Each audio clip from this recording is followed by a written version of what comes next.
자, 26페이지에 봅시다. 결격사유 부분이죠. 자, 일단 결격사유 부분, 미성년자, 그 다음 피한정 후견인, 피성년 후견인 있었죠? 자, 미성년자 부분에서는 의제성년 인정 안 된다. 의제성년이 누구예요? 네, 미성년자 중에서 혼인한 미성년자죠? 이거 인정 안 된다. 그 다음에 또 피한정 후견인, 피성년 후견인 대상자가 뭐예요? 질병 등으로 인하여 사무처리 능력이 부족한 자, 또 성년 후견인은 지속적으로 결여된 자. 그럼 부족한 자, 지속적으로 결여된 자는 결격사유이다 아니다? 아니다. 이 사람으로서 뭐한 사람? 법원의 심판을 받은 사람만이 결격사유자다. 그리고 얘네들은요, 법정 대리인이나 아니면 후견인의 동의를 받아도 안 된다 그랬죠. 그리고 또 그 옆 페이지에 보세요. 27페이지에 보면 자, 동그라미 그 알아두기 부분 보세요. 동그라미 1번은 제가 금방 설명드렸고, 동그라미 2번에 피특정 후견이라고 있죠. 피특정 후견인. 이 피특정 후견인은 어떤 사람이에요? 어떤 한시적으로만 후견하는 사람이에요. 그래서 이 피특정 후견인은 결격사유자이다 아니다? 아니다. 벌써 시험 문제 3번 나왔어요. 자, 그리고 이제 파산 선고를 받고 복권되지 않은 자 있었습니다. 자, 파산 선고를 받고 복권되지 않은 자. 자, 그러면 복권되면 결격사유에서 어떻게 한다? 벗어난다 라고 했었죠. 자, 이 파산 선고 부분에서 보면 회생이라는 거 있었죠. 회생은 결격사유이다 아니다? 이거 자, 다시 이 파산 선고에 대한 관련 법이요, 채무자 회생 및 자, 파산에 관한 법률이라 그랬죠? 관한 법률 읽겠습니다. 자, 채무자 회생 및 파산에 관한 법률 읽겠는데요. 자, 이때 회생이라는 단어와 파산 단어 두 가지를 제가 설명을 드렸을 거예요. 회생은 뭐라 그랬어요? 회생은 살려주는 거라 그랬죠. 회복시켜서 살려주는 거다라고 했었죠.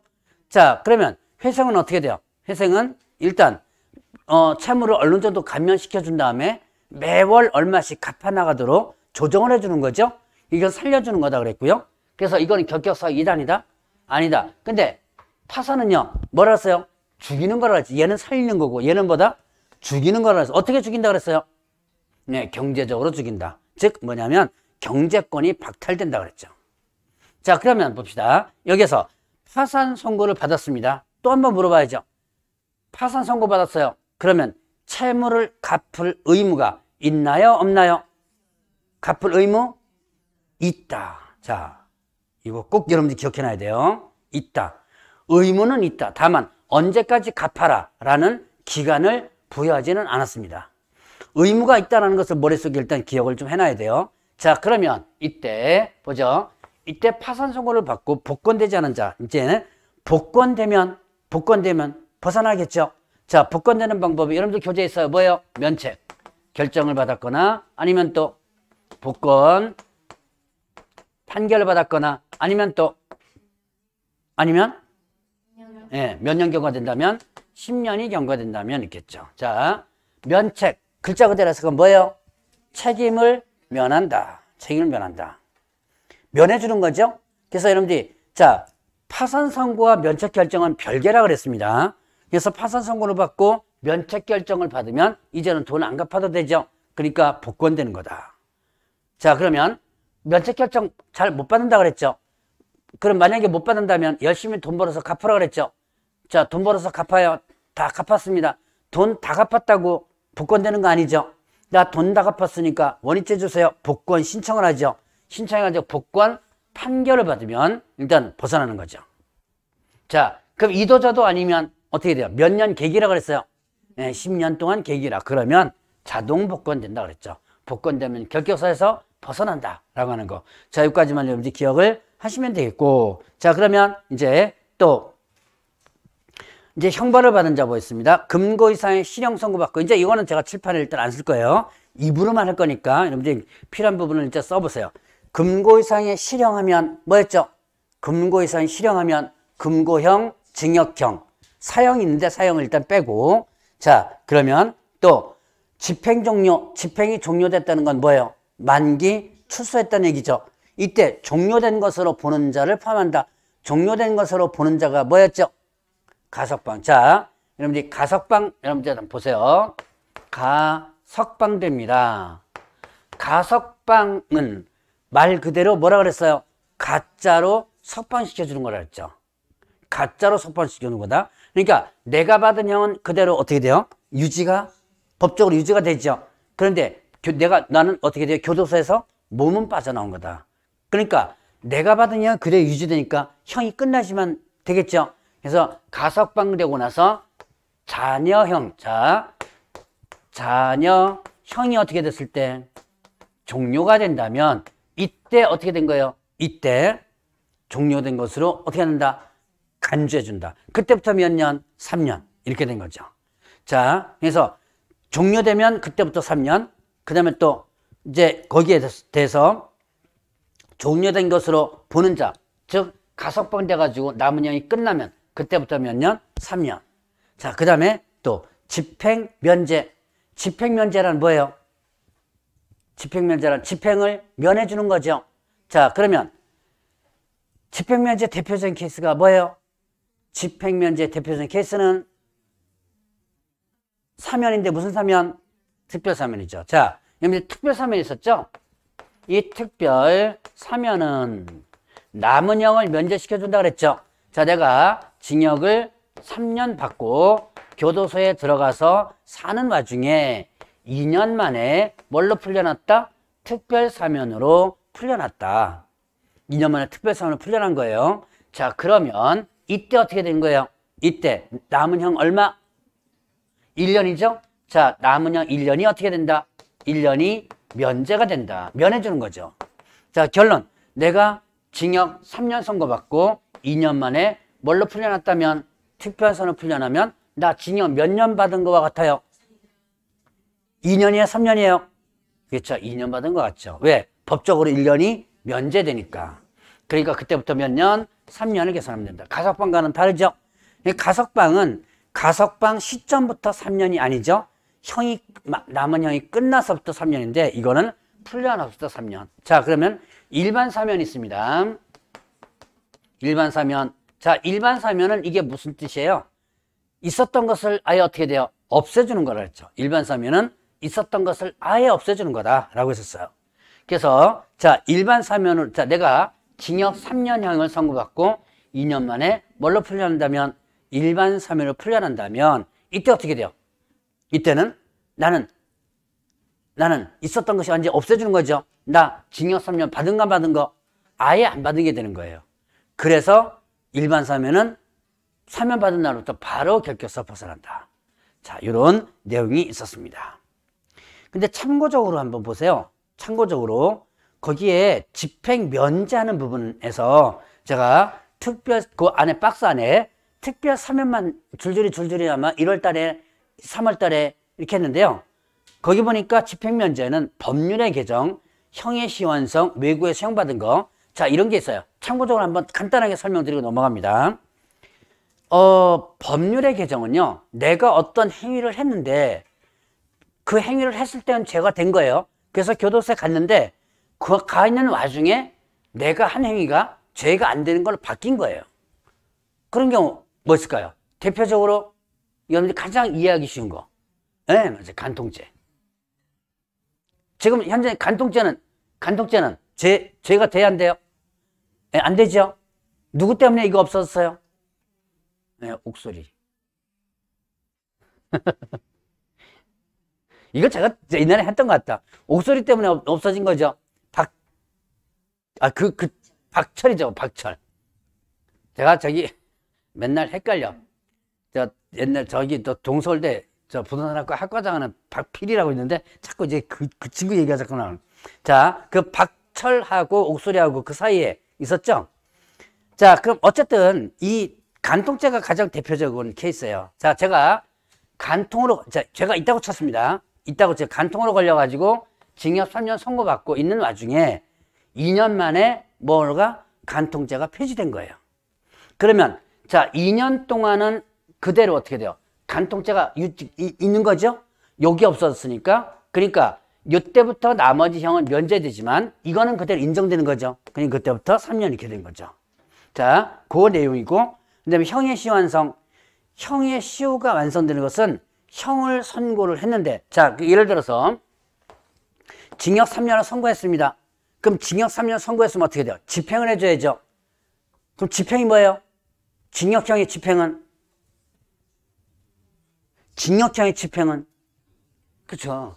교도소에 집어넣는 걸 집행이라고 그러죠.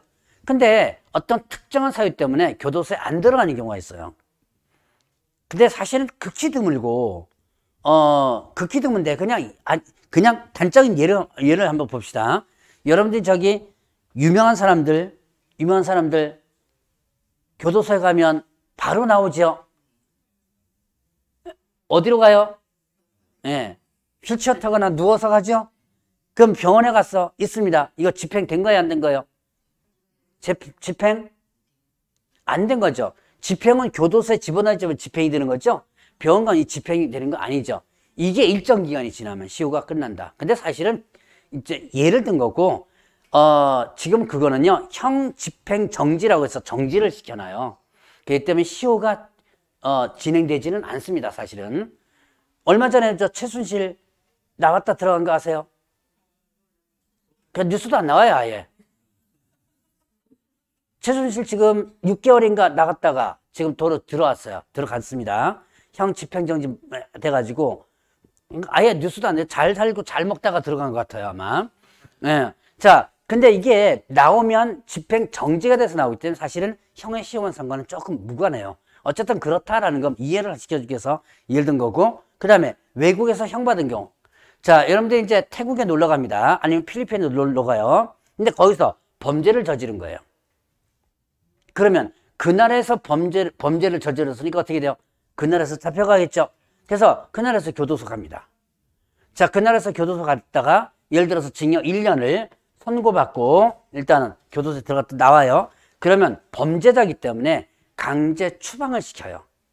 그럼 집에 가세요? 그럼 가요? 안 가겠죠? 그러니까 이제 어떻게 하냐면 비행기에 강제로 태워줍니다. 우리 오는 비행기에. 그럼 누가 공항에서 영접한다? 네, 경찰이 영접합니다. 또 잡아가요. 왜 잡아갈까요? 우리나라 사람이 범죄 저질렀죠? 그러니까 다시 우리나라 법에서 다시 재판하는 겁니다. 근데 그 나라하고 어느 나라가 또 형이 다르겠죠? 그래서 만약 2년형을 받은 거예요. 우리나라에 가서. 그러면 그 나라에서 얼마 살았어요? 네, 1년을 면제시켜주는 거예요. 이것도 집행면제에 해당되는 거예요. 자, 근데 제가 여기 요약집에 있기 때문에 그냥 한번 간단히 설명드린 거예요. 시험 문제는 특별사면 하나 갖고 거의 다 나왔습니다. 그것만 여러분들 이해하면 돼요. 그 다음에 요번에 개정된 거, 자, 금고 이상 형의 집행유예 받고, 자, 그 유예기한이 만료된 날부터 몇 년이에요? 2년 지나지 않은 자. 다 수정됐죠? 네, 수정 다 됐다고 일단 하고, 이제부터는 제가 뭐 개정됐습니다 이거 안 하고 바로 일단 넘어갈 수 있으니까 여러분들 나중에 혹시 수정 안 하신 분 있으면 꼭 반드시 수정해 줘야 돼요. 자, 일단 집행유예는, 옛날에는 집행유예는 그냥 집행유예 기간 중에 있는 자라고 했는데요. 지금은 어떻게 된다? 집행유예 끝나면 몇 년 동안? 2년 동안이 결격사유다. 자, 그 다음에 이 법 위반하여 얼마 이상 벌금형? 300만 원 이상. 자, 이 법 무슨 법이에요? 중개사법 위반하여 300만 원 이상의 벌금형을 선고받으면 그때 어떻게 돼요? 몇 년간 결격사유? 3년간 결격사유 이렇게 되죠. 자, 그러면 이때 공인중개사법과 다른 법, 공인중개사법과 다른 법을 동시에 위반했을 때는 이때는 분리선고하라. 이거를 흔히들 뭐라 그러냐면 경합범이라고 합니다. 여러분들이 흔히들 여러 범죄를 같이 저질렀다면 이거를 다 경합해가지고 합산해서 벌금형을 선고해요. 그런데 중개사법과 다른 법을 같이 위반했을 때는 분리선고하라 라는 얘기가 나와요. 자, 이유가 한번 있습니다. 자, 일단 봅시다. 이건 공부와 연결된 건 한 법이죠. 여러분들이 청약통장 있죠? 청약통장 입주자 저축증서라고 그러죠? 들어보셨어요? 청약통장 거래하면 돼요? 돼요? 안 돼요? 안 되죠. 어느 법에서 금지하고 있어요? 주택법에서 금지하고 있죠. 또 중개사법에서는 청약통장 이거 중개 좀 안 된다 그랬죠?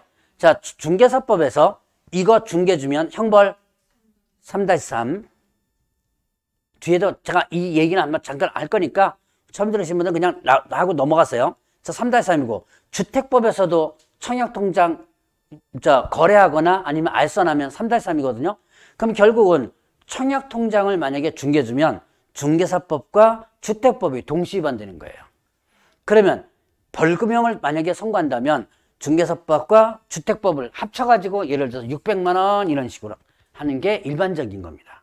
근데 문제는 이렇게 600만 원 이렇게 해놓으면 문제가 생겨요. 어떤 문제가 생겨요? 공인중개사법 위반하여 300만 원 벌금, 300만 원 이상 벌금 선고받으면 3년간 결격사유죠.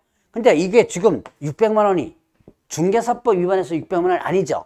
중개사법과 주택법 두 가지를 합해서 위반해서 600만 원이죠.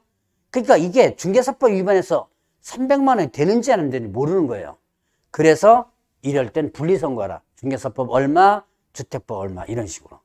그래서 이렇게 하라라는 내용이 있습니다. 자, 그 다음 페이지 보겠습니다. 자, 이제 중개사법 위반하여 처분받은 자. 자, 이 법에 의해서 공인중개사 자격 취소되면 몇 년 경과되지 않은 자? 3년. 자격 취소 3년.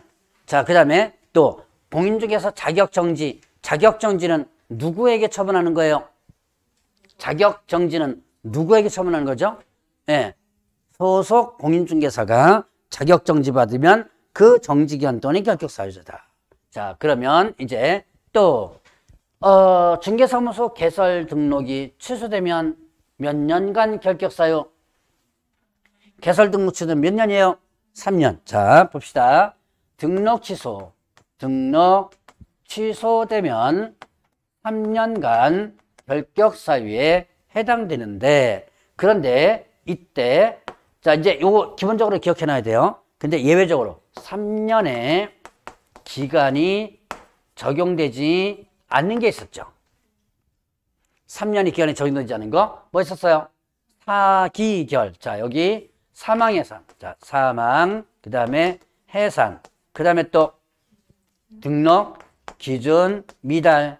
그 다음에 또 결격 사유 때문에 등록 취소된다면, 자, 사망해산 절대 등록 취소고요. 기준 미달 상대 등록 취소고, 결격 사유 절대 등록 취소입니다.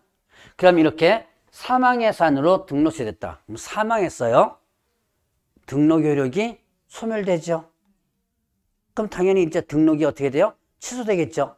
그럴 때 너 죽은 사람한테 너 취소됐으니까 3년 의미 없죠? 그래서 3년 적용하지 않는다. 근데 이거를 여러분들은 해산에다가 일단 좀 꽂혀야 돼요. 사망은 그리 의미 없어요. 해산. 자, 해산은 뭐예요? 법인이 해산한 거죠. 그럼 법인이 뭐예요? 죽은 거예요. 법인이 죽은 겁니다. 그럼 법인이 죽었으면 그럼 법인 자체가 죽은 거지. 그 안에 있는 사람은 어떻게 돼요? 살아있죠. 대표자, 사원임원 살아있죠. 그 사람들 나중에 취소된다 하더라도 다른 데 가서 바로 뭘 할 수 있다? 업을 할 수 있다. 결격사유에 되지 않는다는 거. 자, 이건 시험 문제 한번 나왔던 겁니다. 자, 그리고 또 이제 기준 미달. 자, 등록 기준 미달로 등록 취소되면, 자, 등록 기준 미달로 취소된다. 이때는 이 미달이 공인중개사법을 위반할 목적이 아니다라는 거죠. 위반할 목적이 아니다. 그래서 자, 봅시다. 한번 예를 들어보죠. 자, 일단 아까 등록 기준 이거 한번 예를 한번 들었을 거예요. 자, 등록 기준 한번 볼까요? 대표자는 공인중개사이어야 하고 대표자를 포함한 제외한 사원임원은 얼마가? 3분의 2 이상의 공인중개사이어야 한다라고 했었죠. 대표자 일단 제외시켰습니다. 일단 제외시키고 나머지 임원이 5명 있더라. 한번 했던 것 같은데 한번 다시 한번 해보죠. 5명의 임원이 있어. 대표자 일단 제외시켰습니다. 그러면 5명의 임원이 있다면 이때 공인중개사는 몇 명 이상이 해주면 돼요? 예, 2명. 자, 그러니까 공인중개사 2명, 그 다음에 공인중개사가 아닌 자 3명 이렇게 된 거죠. 공인중개사 2명, 공인중개사 아닌 자 3명 이렇게 해가지고 구성되어서 하고 있는데 여기에 한 명이 어떻게 했다? 일명이 사임하고 나갔다.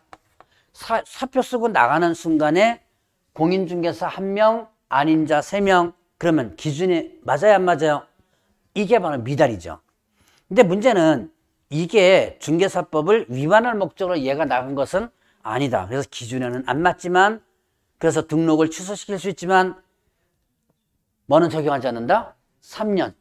이것은 적용하지 않는다. 그러니까 바로 어떻게 돼요? 다음날 기준 갖춰서 등록을 신청할 수 있다라는 부분이에요. 자, 그러면 결격서, 아까 개업공개사가 뭐에 해당된다면? 결격 사유에 해당된다면 어떻게 한다 그랬어요? 등록이 반드시 취소 된다 그랬죠? 자, 그러면 결격 사유 때문에 등록 취소되면 등록 취소 3년은 적용한다 안 한다? 안 한다. 그럼 뭐만 적용하면 되는 거예요? 결격 사유, 이 기간만 적용하면 되는 거죠. 자, 접수가 됐나요? 봅시다. 이제 이 결격 사유가 사실 힘들어요. 봅시다. 2023년 1월 1일 날 어떤 개업공개사가 이 법 위반하여 300만 원, 자, 300만 원의 벌금을 선고받았습니다. 요 300만 원 이 법이에요. 여기다 안 썼지만 이 법 위반하여 얼마? 300만 원 벌금을 선고받았다. 뭐 해당되죠? 그렇죠. 결격사유에 해당되죠? 이 법 위반해서 300만 원 벌금 받았으니까 결격사유죠. 그럼 개업공개사가 결격사유에 해당되면 어떻게 돼요? 등록 취소되겠죠. 그래서 이 사실을 누가 알고? 등록 관청사 알고 2월 1일 날 등록을 어떻게 했다? 취소시켰다. 자, 이 사람 뭐 때문에 등록 취소됐나요? 결격사유 때문에. 대답이 거의 나오네요. 자, 300만 원 벌금 선고받아서 이렇게 하면 답은 60점짜리고 결격사유 때문에 등록 취소됐다 그러면 100점짜리입니다. 자, 결격사유 때문에 등록 취소됐죠. 이 사람 언제부터 다시 중개업할 수 있을까요? 기간 계산.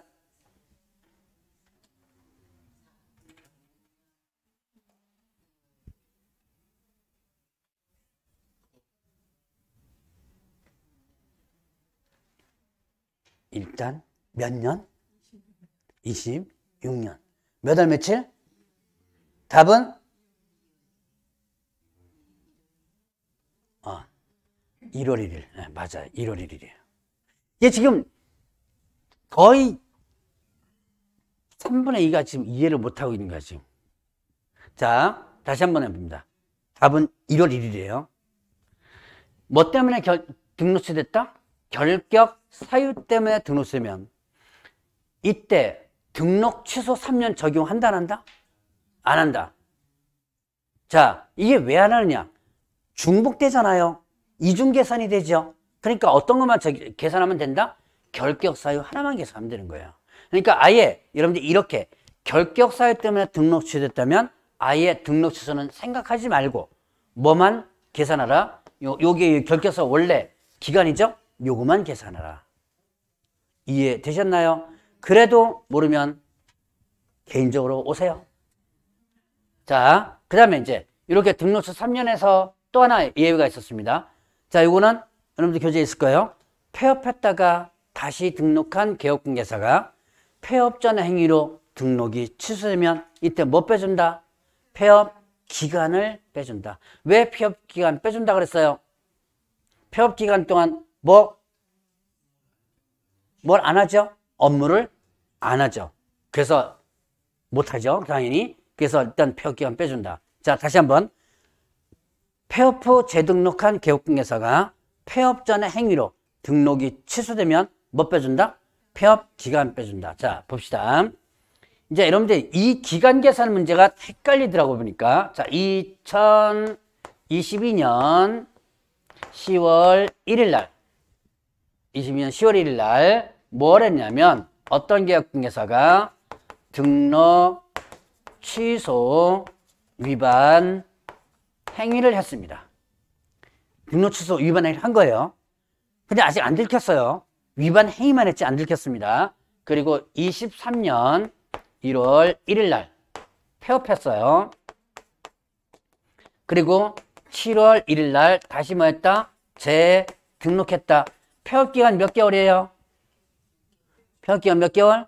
6개월. 자, 그리고 23년 10월 1일 날 뭐 했냐면 등록이 어떻게 됐다? 등록이 취소됐다. 등록 취소됐습니다. 그러면 이거 일단 등록 취소가 뭐 때문에 되느냐? 22년도 10월 1일 날 등록 취소 위반 행위가 있었죠. 요게 언제 들켜가지고 재등록한 뒤에 들켜가지고 등록 취소된 거예요. 자, 그러면 이 사람 언제부터 결격서 벗어나나요? 기간 계산